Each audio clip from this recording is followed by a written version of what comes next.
So what we're going to be doing is we're going to talk about the atom. And I understand that this might be a review for a lot of us, but hey, let's all kind of start on the same thing. So what we're going to start off right here is that there are three main parts to an atom. In reality, there's more, but hey, you know what? We're doing some review.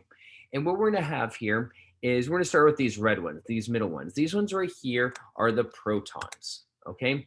They are the protons. They have a positive charge, okay? So this atom right here has one, two, three of them. Also, down in here in the center are the neutrons. Neutrons have neutral charges. They don't really have a charge, okay? And on the outside right here, we have the electrons. And electrons have a negative charge. Now we see this symbol right here, and this symbol is a representation. It is a model that shows that there are protons and neutrons in the center, and that these electrons orbit around on the outside. This model is not perfect. It's not even that great, to be honest with you, because it's only 2 dimensions, and we live in a 3-dimensional, maybe even 4th-dimensional world, right? It's time. I think time is 4th dimension. Anyways, the protons and the neutrons, they're together and they're in the nucleus. Okay, they're in the nucleus. And they give the atom its mass. So check this out. The number of protons right here is equal to the atomic number. So it's lithium right here. This is lithium, and lithium is number 3. And that's why you'll see number 3 right here. And it's the atomic number. If I go to the periodic table, and by the way, I really recommend ptable.com, and I go to number 3, lithium, this 3 represents the number of protons, okay? Now, this other number right here, that right there is the atomic mass, okay?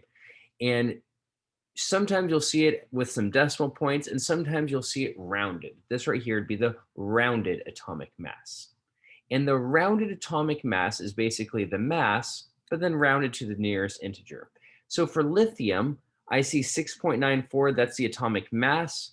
7 would be the rounded atomic mass. Okay? So what we have here is we have this chart that if you know a little bit of the information, you can actually fill out a bunch of the information. So let's review what we just learned about lithium. Lithium is Li, that's its symbol. These little letters right here, they are the symbols. Lithium is a capital L and a lowercase I. Li, that right there is lithium. The atomic number is 3. That's this number up here. The rounded atomic mass, 6.94 rounds to 7. That's where you get 7. Now we can start interpreting some things. Well, the atomic number is always going to be equal to the number of protons. So whatever number is here, it's going to be here as well.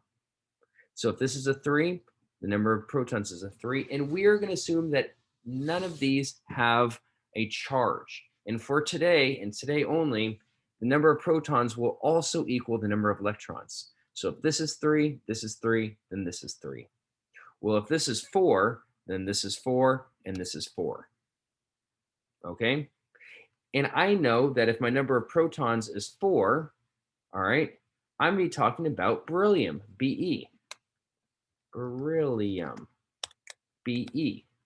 Okay? So basically, if I know how many protons there are, that means I know what the atomic number is. And using the periodic table, I know what element it is and what the symbol is. Now check this out. I can look at beryllium, and I see it's 9.012, and I can round that to the nearest number. That's 9. That's the nearest integer.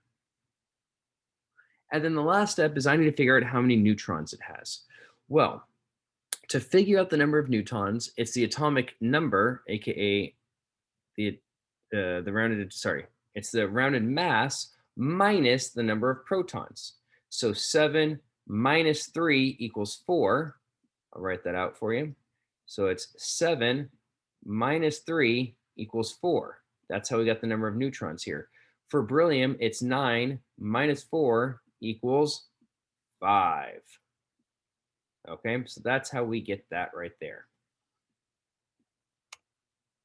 I'll do one more with you to make sure we got it. So B is boron, number 5. So it's boron.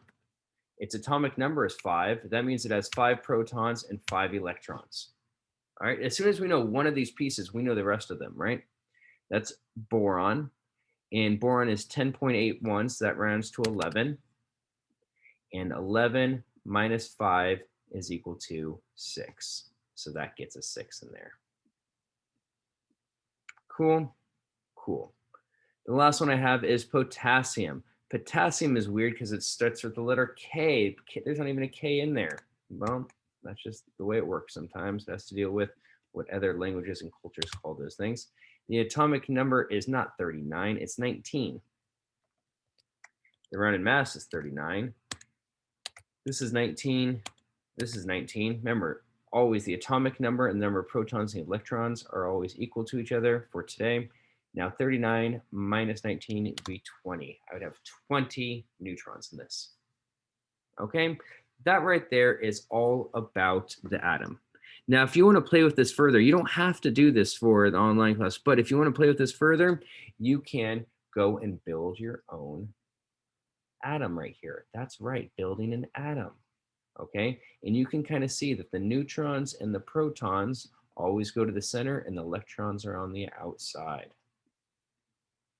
Cool, cool. Another thing you'll notice is if I add more protons, it changes the elements. That went from helium to lithium. And when I add neutrons, it changes the mass number right here. If I add an electron, though, it doesn't change the mass number and it doesn't change the element. So this page right here is optional if you're doing the summer course. The rest of it, though, finishing this, that's what you need to do today. But there is also an assignment. Yes, an assignment, kids. What is the assignment? Well, if you're in Canvas, then the assignment is listed under 2.2 right here. And it says assignment 2.2 subatomic particle counting. And this will pop up and you're going to fill it out. And when you're done, you're going to hit the submit button. And then when you're done with that, you're going to take the quiz. So remember, this class, you have to get some work done outside of just our hours. That is the work that you need to get done. Any questions?